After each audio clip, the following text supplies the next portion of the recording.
Hello, I'm Prieto with Egon Zehnder. We've partnered with the Latino Corporate Directors Association to conduct a series of interviews highlighting the success stories of top Latino leaders.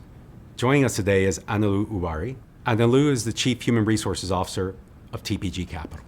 Anilu, thanks so much for taking the time to meet with us today. Yeah, of course.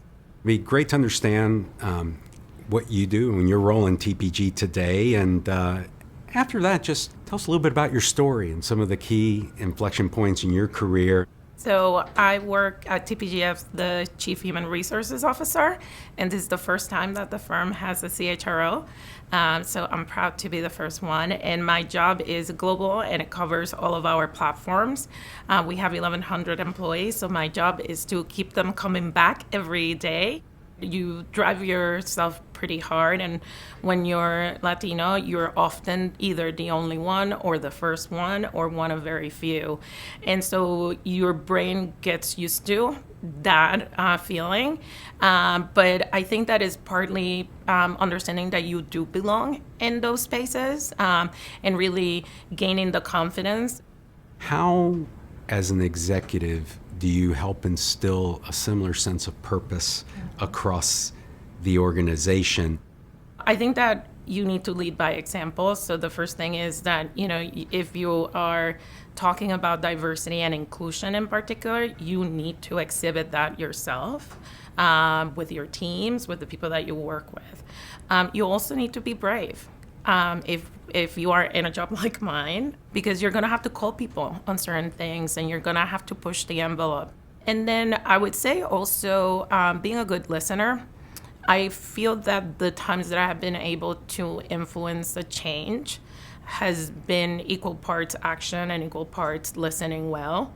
I grew up in Puerto Rico, and Puerto Ricans are not shy. So I think that in a way, we use sense of humor to get through many difficult things. And I find that, I kind of have done that in my professional life too. It'd be great to understand perspective of why diversity is important to TPG. Yeah. So it's one of the things that actually attracted me, not necessarily because they had solved the problem, but because both the co-CEOs, Jim Coulter and John Winkelried, were already focused on this and have been for a while. We have over 200 portfolio companies that we're invested in, and we're committed to making an impact there too.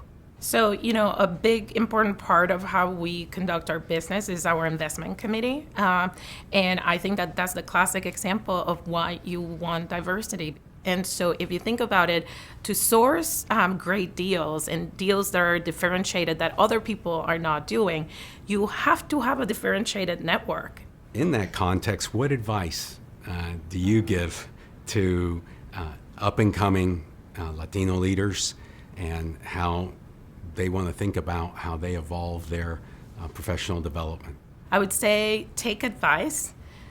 We're not always that great about proactively seeking advice and saying that you need help. And I think that is not a good idea generally. I've been very lucky that I've had people that have taken an interest in me and have shared their wisdom and equally have told me when I have done things wrong.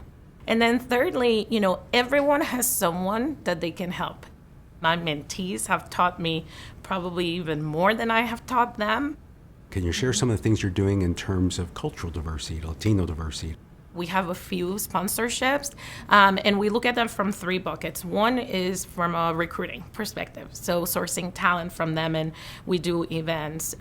Second, from an engagement perspective, so we want our Latino employees to know that we care about their cultural background, so much so to invest in them attending a conference or hosting Heritage Month. And then thirdly is about talent and retention. I always tell people that the most important thing for us to make progress in the Latino community is to be an employer that retains them so that they have the tools to get promoted at the firm.